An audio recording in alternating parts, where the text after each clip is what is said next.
और बढ़ जाएगा। ये बताने से पहले कि गेस्ट कौन है, मैं आपको थोड़ा सा बताता हूँ यूट्यूब के बारे में। यूट्यूब में क्या है कि पूरे वर्ल्ड की अगर बात करी जाए तो करोड़ों चैनल्स हैं जो अलग अलग जॉनर्स में है, अलग अलग कैटेगरीज में है। उसमें से दो बड़ी कैटेगरीज है, मोटिवेशन और एजुकेशन। पूरे वर्ल्ड में जो वर्ल्ड का नंबर 1 मोटिवेशन चैनल है वो मेरा है, और जो वर्ल्ड का नंबर 1 एजुकेशन चैनल है किसी इंडिपेंडेंट क्रिएटर का, वो उनका है, जो कि हमारे गेस्ट हैं। उनके 17 मिलियन से ज्यादा सब्सक्राइबर्स हैं। Please Khan sir.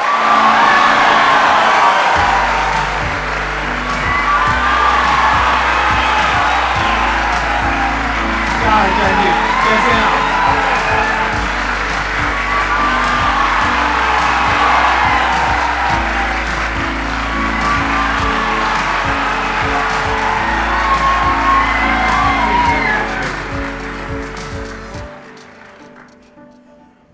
इससे पहले कि ऑडियंस आपसे कुछ पूछे या इंटरेक्ट करे, मेरे माइंड में एक क्वेश्चन है आपके लिए जी।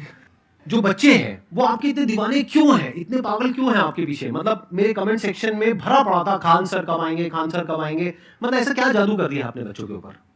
ये सवाल हम आपसे भी पूछते हैं, हमारे पे भी इतना कमेंट आया, इतना मेरे तो ऑफिस में लोग चले आए कि सर कब जा रहे हैं। अच्छा। क्योंकि हम लोग का तो एग्जैक्ट है वही पढ़ाना है। हाँ। तो देखिए, हम लोग का मेन है कि बच्चों को जो जरूरत रहती है कि अगर लड़का पढ़ने आ रहा है ना, उसके मन में कोई डाउट ना रह जाए। हम उसको कहते हैं कि हम तुम्हें पढ़ा रहे हैं, दम है तो भूल के दिखाओ, याद करके नहीं।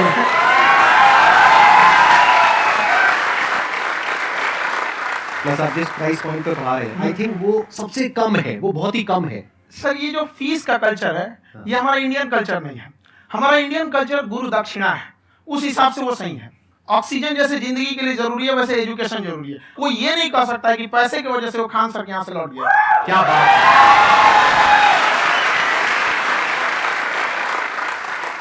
मैंने देखा कि आपका ये जो चैनल है कि ये पिछले 3 साल के अंदर अंदर ही ग्रो किया है। हमको जब चैनल शुरू हुआ तो एक दिन में हम 4-5 वीडियो बनाए। एक हमको कुछ आता, आज भी नहीं आता इतना, तो हम देख के कैमरा वैमरा तो हम कंफ्यूज हो गए, बाप रे। तो हम एक ही दिन में वीडियो शूट किया, पढ़ाने वाला टॉपिक था हमको। उसके बाद कभी वीडियो नहीं, 6-7 वीडियो एक ही बार शूट कर लिए। और एक जो थे जिनका कैमरा वगैरह था, मेरे पास कैमरे भी नहीं थे उस टाइम, और कैमरा 35,000 का था, तो 6 महीना इसी में लग गया, जो 35,000 इसी में फंस जाएगा। तो उनके कैमरे से शूट किए, उन्होंने कोई चार्ज लिया, उसके बाद हम छोड़ ही दिए। लॉकडाउन लगा, तब हम कहे आप कैसे पढ़ाएंगे, वो तो एक दिन 2 दिन करते करते अचानक लंबा हो गया। तब हमको लगे, याद आया कि ओहो मेरा एक चैनल भी है वहाँ पे। तो उस समय उस पर लगभग 30,000 सब्सक्राइबर हो चुके थे। तो जैसे लॉकडाउन लगा तो उस पर पढ़ाना चालू किया, और पता नहीं क्या लोगों को पढ़ाई में इतना इंटरेस्ट आ गया कि आपका स्टाइल ऐसा है थोड़ा सा। आप आई थिंक पढ़ाई के साथ साथ में जो बीच बीच में आप थोड़ा बहुत छोड़ते रहते हैं ना, मतलब जो एंटरटेनमेंट चलता रहता है। ये बात हम देखिए, जब हम गुलाम थे ना, तो अंग्रेजों ने एक चाल चला था कि भारत को हम फिजिकली गुलाम रखेंगे 100-200 साल, मेंटली 1000 साल कर देंगे। उन्होंने पढ़ाई का मॉडल चेंज कर दिया। उन्होंने ऐसा डिजाइन किया कि टीचर की रिस्पॉन्सिबिलिटी है वो पढ़ा के चला जाए। टीचर की रिस्पॉन्सिबिलिटी यहाँ खत्म नहीं हो जाती। पढ़ाना तो कोई भी पढ़ा सकता है, टीचर की इससे बड़ी रिस्पॉन्सिबिलिटी होती है उसे समझाना। वो समझा कि नहीं समझा। अगर लड़का आपके समझाने के बाद डाउट रह गया तो ये आपकी गलती है। लड़का हमसे पूछता है, सर इतनी भीड़ है आपके पास, तो कहते सर डाउट कैसे पूछेंगे? हम कह रहे तुम्हारा डाउट बचेगा तब ना पूछेगा तुम डाउट यहाँ पर।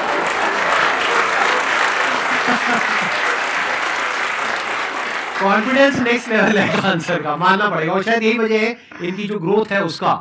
किसी ने शायद सपने में भी नहीं सोचा होगा कि पिछले 2 साल के अंदर अंदर जो आपके चैनल की ग्रोथ हुई है, जैसे आप खुद ही बता रहे हैं कि लॉकडाउन के टाइम पे आपके 30,000 के करीब सब्सक्राइबर्स थे, आज की डेट में 17 मिलियन है। और मेरा एक क्वेश्चन और है, इससे पहले कि ऑडियंस में से आपसे कोई क्वेश्चन पूछे, कि कई बार आप ऐसे भी टॉपिक्स टच करते हैं जो थोड़े से कंट्रोवर्शियल हैं या थोड़े से सेंसिटिव हैं, जिसके ऊपर बात करने की हिम्मत आई थिंक बहुत ही कम लोगों में है। तो आपको कभी ये नहीं लगता है कि कहीं ज्यादा तो नहीं हो रहा है, इसको थोड़ा रोक देते हैं, थोड़ा कम कर देते हैं? क्योंकि कोई लाइन ही नहीं है वैसे तो बोलने को, तो आप कुछ भी बोल दो, कितना भी बोल दो। हुई है कंट्रोवर्सी बहुत बार। एक्चुअली बचपन से हमको फौज में जाना था, और फौज वालों के लिए ये सब मायने नहीं रखता। उसको करना है मतलब करना है, तुम सामने कुछ भी रहो, डजंट मैटर।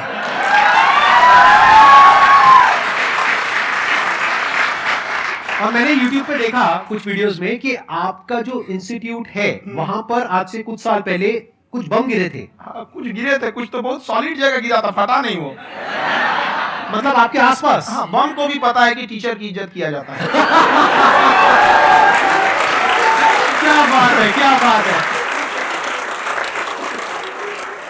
मैं समझ पा रहा हूँ कि ये आपके अंदर जो एटीट्यूड है ये कहाँ से आ रहा है, क्योंकि आप बचपन से ही फौज में जाना चाहते थे, तो आप जंग के मैदान में ही खड़े हैं एक तरीके से। बस फर्क ये है कि आपके हाथ में कलम है, हथियार ना होकर के। हथियार से एक आदमी की जान जा सकती है, हाँ। कलम से बहुत ताकत होता है। शिक्षा एक ऐसा हथियार है ना, हर कुरीतियों से लड़ सकता है, हर तरह की समस्याओं से। और ये एक ऐसा हथियार है, मेटल डिटेक्टर में भी नहीं पकड़ाता है।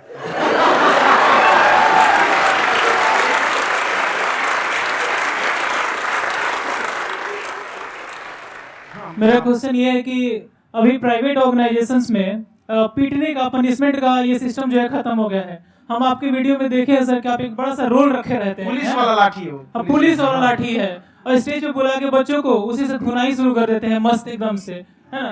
तो सर मतलब कि बच्चे मतलब कि डरते नहीं है आपसे, और इस तरीके से कैसे कनेक्टेड है आपसे, है ना। और एक और क्वेश्चन सर, यूपीएससी का जो आप अपना बैच स्टार्ट करने वाले हैं, ठीक है, उसके बारे में बताइए सर, क्योंकि मुझे मतलब कुछ इशू करना है सर, ठीक है। और संदीप सर को देख लिए, मेरा तो वैसे ही हो जाना है।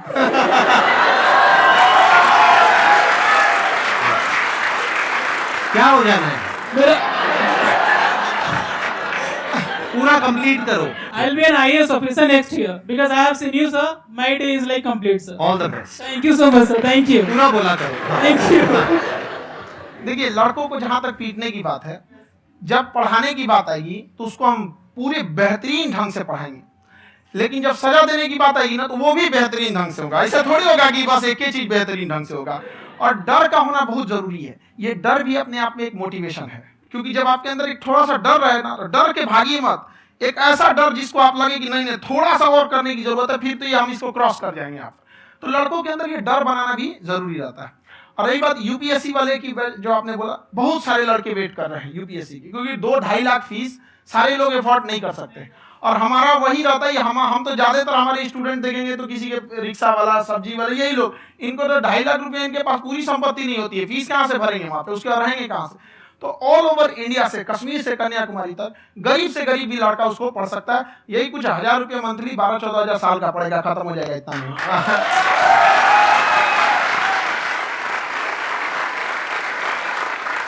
ये जो डंडे वाली बात इन्होंने कही, ये सच है? मतलब आप सच में एक डंडा रखते हो? पुलिस का ही है वो।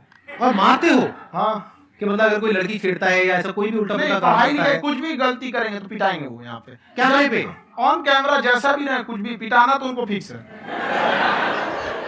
एक तो कोई मतलब विधायक जी थे, उनके लड़का को पीट दिए, तो चला दल बल लेके अपना वहां पे। उसने घर पे नहीं बताया था कि सर ने पीटा है, बस बोल दिया कोचिंग में पीटा है। बाद में पता चला हम पीटे हैं, तो उसके पिताजी मेरे सामने और पीटे।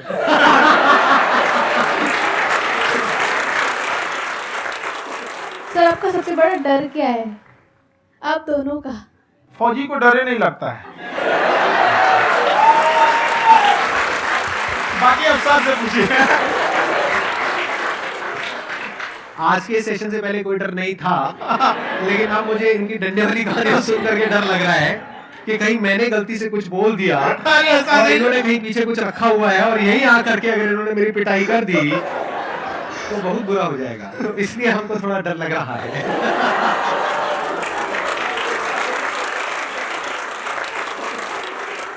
आपकी डेली कितने घंटे क्लासेस होती हैं? 6-7 घंटे। अभी भी खुद ही करते हो आप? हाँ, हमारे स्टाफ परेशान रहते हैं। हम 1:30-2 बजे सोते हैं, सुबह 6 बजे उठ जाते हैं, परेशान रहते हैं। अरे इतना क्यों करते हो? है ना? कभी तो उनको भी साथ-साथ लगना पड़ता है ना? उनको साथ-साथ लगना पड़ता है। हम जग गए तो कोई सोया थोड़ी रहेगा, परेशान रहते, दिन में सोते ही नहीं है बेचारा, कहीं कहीं जाके सोते रहता है। तो हम सीट बांध दी, भाई तुम इस समय सो जाना, तुम इधर सो जाना। आपकी शादी हो गई या नहीं हुई अभी? मेरी खुशहाली देख के आप आइडिया लगा सकते हैं।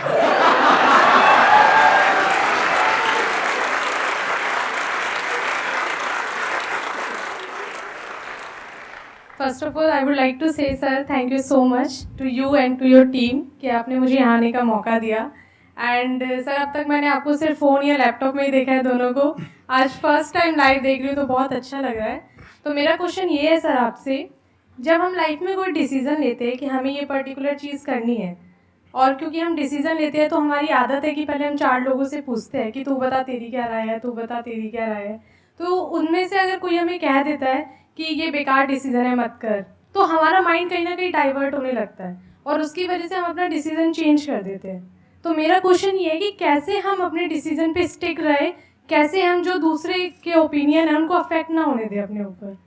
दूसरे से सलाह लेने से पहले एक बार खुद उस पर रिसर्च कर लेना चाहिए, ताकि आप सामने वाला क्या सलाह दे रहा है आपको समझ में आना चाहिए। यहाँ पर ऐसा नहीं है, कई बार ऐसे होते हैं कि दूसरे वाले को एक्सपीरियंस होता है, तो अगर आपको पहले से आइडिया है, उसके बारे में आप बेहतरीन ढंग से रिसर्च किए कि क्या इसमें प्लस पॉइंट है क्या निगेटिव है, उसके बाद आप किसी से सलाह लेने जाइए। इन्हें कि मन में ऐसी बता गड़बड़ा जाएगा, तो वहाँ पे पहले आपको R&D करना पड़ता है, समझा कि नहीं। और जिंदगी हो या गाड़ी, जीतेगा वही जो टाइम पे गियर चेंज कर रहा है। तो डिसीजन चेंज करना बहुत ज्यादा।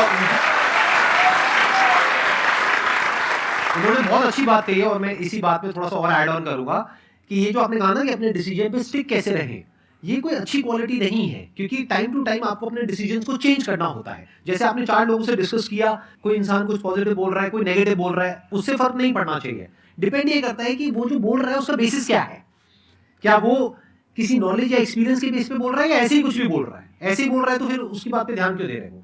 अगर किसी नॉलेज या एक्सपीरियंस के बेस पे बोल रहा है, फिर चाहे वो पॉजिटिव बोल रहा है चाहे नेगेटिव बोल रहा है, दोनों ही मायने रखता है। उसके बाद में रिसर्च करनी है और फिर रिसर्च करने के बाद में फाइनल डिसीजन अपना खुद का होना चाहिए। अब वो डिसीजन उससे अलग भी हो सकता है जो आपने पहले लिया था, और वो सेम भी हो सकता है।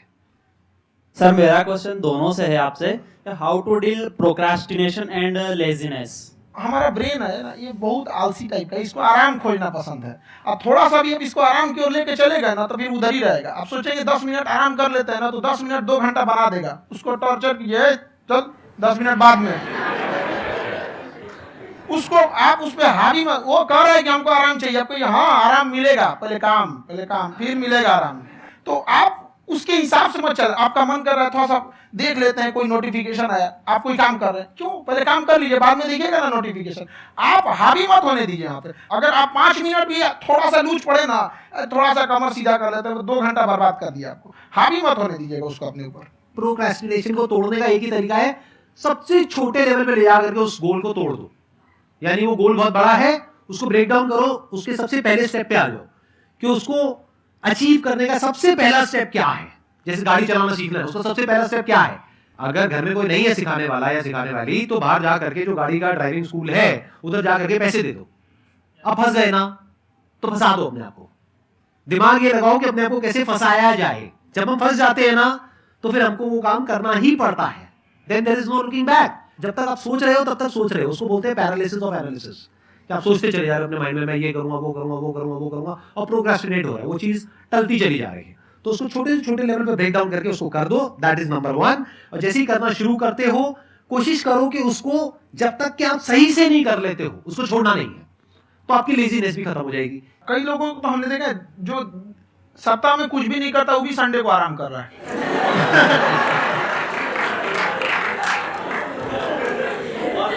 वैसे कहा भी जाता है कि अगर कोई काम आपको करवाना है ना, तो ऐसे किसी इंसान को दो जो बिजी है। हाँ। ऐसे आदमी को मत दो जो खाली है। ये परफेक्ट एकदम। किसी को भी आप देखिएगा जिसको आप कहते हैं कि मतलब थोड़ा ठीक ठाक आप समझते हैं कि नहीं ये बहुत आगे निकल, वो एक काम को खत्म करने के बाद कभी आराम नहीं करेगा। एक काम खत्म हुआ उसको लगेगा हाँ ये खत्म हो गया, दूसरा करना चाहिए। और वही जिसको देखिएगा ये खत्म हो गया और आराम करना चाहिए, कभी नहीं, लाइफ में आखिरी सांस तक।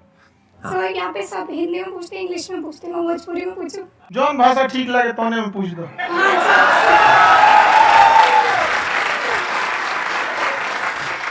सर ये पूछे के चाहते नहीं कि जैसे हमने के पढ़ाई करी थी सर, तो कभी कभी डेली टारगेट्स जो होला वो कंप्लीट ना होला। अगर टारगेट्स कंप्लीट भी होला तो फिर ऐसा इरिटेशन या फिर वो एंजाइटी या फिर कि और करना है या फिर अभी नहीं हुआ, वो चीज़ हमेशा रहेगा। तो वो कम कैसे करा जाए? देखिए टारगेट्स को ना हम लोग को एक अपने हिसाब से पहले फिट करना चाहिए। ऐसा नहीं कि दूसरे किसी इंसान को देख के हम टारगेट फिट कर ले। कोई लड़का 8 घंटा पढ़ रहा है, कोई पहली बार अभी पढ़ना ही चालू किया, उसको देख के 8 घंटा पढ़ेगा तो पढ़ाई छोड़ देगा। तो आप अपनी क्षमता के हिसाब से देखिए कि आप कितना पढ़ सकते हैं। अगर आपने एक घंटे को बना लिया कि हम 1 घंटा पढ़ सकते हैं, अगले 1 हफ्ते तक उसको सस्टेन रखिए। जिम में कैसे करते हैं लोग, पहले दिन उठा लीजिएगा 1 कुंटल तो हार्ट अटैक हो जाएगा। तो वो को धीरे धीरे टारगेट सेट कीजिए और अपनी क्षमता को भी देखिए। हर इंसान की क्षमता अलग है। कंगारू को देख के हाथी छलांग मारेगा, पैर तोड़ के बैठ जाएगा।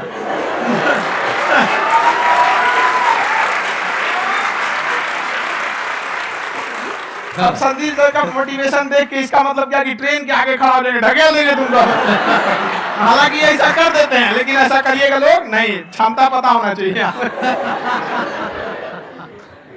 आपके अंदर एंजाइटी हो रही है कि मैंने कर तो लिया है, आप ये नहीं कह रहे कि मैंने कुछ भी नहीं किया है फिर मेरे को एंजाइटी हो रही है, आप ये कह रहे हो मैंने काफी कुछ कर लिया है फिर भी एंजाइटी हो रही है कि कहीं कुछ छूट तो नहीं गया है।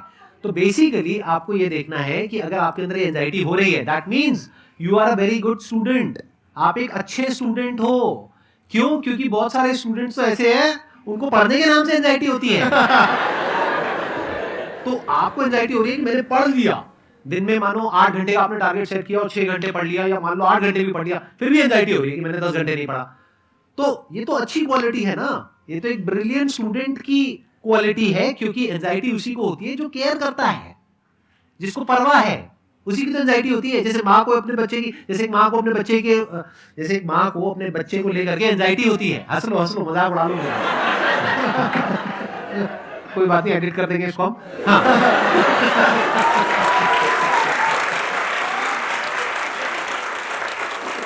जैसे एक माँ है, उसको अपने बच्चे को लेकर के एंजाइटी होती है, थोड़ी सी भी तबीयत खराब हो जाए उसको एंजाइटी होती है, चाहे बच्चा ठीक भी है, डॉक्टर को नहीं होती है।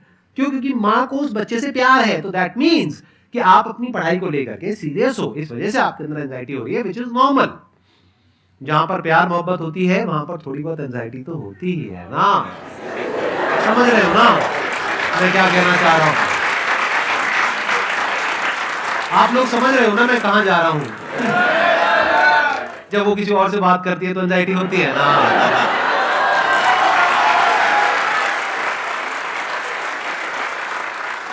सर, आपकी स्टोरी हमने सुनी थी, तो एक टाइम आया था जब आप गंगा किनारे जाके बैठ गए थे, उस समय आपको कुछ समझ नहीं आ रहा था।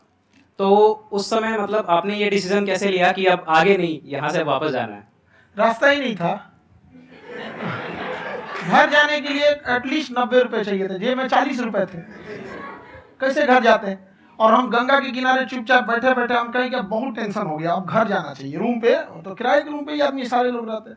गए वहां पे तो रूम लॉक हो गया था, तो खटखटाए तो ऊपर से गुस्सा से बोले जो ऑनर थे, क्या टाइम हो गया है? तो 9-10 बज रहा होगा। गाड़ी देखिए तो 2 बज रहा था, रात का 2-2:30 बज गया था। वहाँ टेंशन में आप तो होता है, कई बार ऐसा समय आएगा कि लगेगा जैसे अब कुछ नहीं हो सकता है। तो इससे घबराना नहीं है। कभी कभी गुच्छे की आखिरी चाबी भी ताला खोल देती है। जो बातें आपने बताई कि घर में प्रॉब्लम ये तो बहुत लोगों ने फेस करी वहां पर, आप अकेले नहीं है, बहुत लोगों ने ये प्रॉब्लम्स फेस करी, बहुत तरह की प्रॉब्लम्स देखी, बहुत तरह की स्ट्रगल्स देखी, लेकिन वो सब इतने कामयाब नहीं हो पाए जितने कि आप हुए। तो आपके अंदर ऐसा कुछ ना कुछ है जो औरों के अंदर नहीं है। तो वो मैं जानना चाह रहा हूं कि वो ऐसा क्या था जहां से कि आपका दिमाग यहां तक सोच पा रहा है कि मैं पूरे इंडिया में इतने बड़े लेवल का चेंज लेकर के आ सकता हूं, एजुकेशन फील्ड में रेवोल्यूशन लेकर के आ सकता हूं। ये सोचना ही बहुत लोगों के बस का नहीं है। मेरी एक खुद की थिंकिंग, अगर हमको कोई 100 रुपए किसी काम के लिए दिया, हम सबसे यही कहते हैं, तो हम कोशिश करते हैं उससे 200 का रिटर्न दे। अगर कोई हमसे 200 रुपया फीस दे रहा है, 250 दे रहा है, तो हम उसको ये कोशिश करते हैं कि तुम्हें ऐसा लगे कि नहीं भैया हमने 10-20 हजार का पढ़ लिया यहाँ पर। वो ईमानदारी से कभी कमी। और हमेशा अगर हम प्रॉमिस x का करते हैं तो डिलीवर 4x करना चाहते हैं। ध्यान से सुनना और ध्यान से समझना इस फर्क को। अगर आप समझ पाए तो बहुत आगे जाओगे लाइफ में। एक वो होते हैं जो ये सोचते हैं कि हमें सब कुछ मिल जाए, हमें कुछ भी करना ना पड़े। दूसरी कैटेगरी होती है लोगों की जिनको जितना मिलता है उसमें भी चोरी चकारी करते हैं या कोशिश करते हैं कि उससे कम दे सामने वाले को जितना कि हमें मिल रहा है। तीसरी कैटेगरी होती है लोगों की, जो इनके जैसे लोग होते हैं, वो क्या करते हैं, वो ये सोचते हैं कि अगर मैंने किसी से 1 रुपए भी लिया, देखा जाए तो 200-250 रुपए कुछ भी नहीं होता है, 200-250 रुपए अगर मैंने लिया तो कैसे उसको 400 रुपए की वैल्यू दूं। ये जो थिंकिंग है ना, यही एक फर्क होता है एक ऐसे इंसान में जो बहुत आगे निकल जाता है और उस इंसान में जो मीडियोकर रह जाता है। आप अपने आप को अपने आप के ऊपर समय दीजिए, उसको डेवलप कीजिए। जब आप अपने आप के ऊपर खर्च करते हैं तो आने वाले समय में लोग गूगल पे आपको सर्च करते हैं। क्या बात है सर, ये आपने अभी बनाया है या ये कोई पुराना आपका वो है? बनते रहता है, इसे फ्लो में बन जाता है। आपके अंदर ना सर कभी छुपा हुआ है कहीं ना कहीं जो बाहर आना चाहता है। कभी ना कभी आपने सोचा होगा कुछ कभी कभी देखिए एक चीज है, संगत का बहुत अच्छा असर पड़ता है। ये चीज को हमेशा, संगति का मतलब लोग हल्के में ले लेते हैं। संगति का मतलब होता है संग संग गति। तो अच्छे लोग के साथ रहेंगे तो संग संग अच्छी गति होती जाएगी, खराब में रहेंगे तो ये भी होता है। बट अपने आप को थोड़ा सोचना चाहिए कि हम केवल जी के मर जाएं इसके लिए नहीं आए हैं। लोग कहते हैं कि सर नाम क्यों नहीं बताते अपना, हमारी एक ही सोच है कि जाने के बाद इस दुनिया से हमको मतलब एक चीज देना चाहते हैं स्टूडेंट्स को कि वो याद करें कि इस पैसे की भाग दौड़ की दुनिया में हर कोई दोनों हाथ से लूटने में लगा है खाली हाथ जाने के लिए, ये सबको लगा है। तो हर कोई को ये सोचना चाहिए कि था कोई इंसान जो इतने कम फीस में इतनी शिक्षा जो महंगी थी, जो कमाने का रास्ता था, उसको भी एकदम कंपटीशन इतना कर दिया कि अब लोगों को अपनी फीस बढ़ाने में डर लगता है कि अरे यार, लड़का कमेंट करता है कि खान सर इतना ले रहे हैं आप, बहुत बड़ा टीचर है।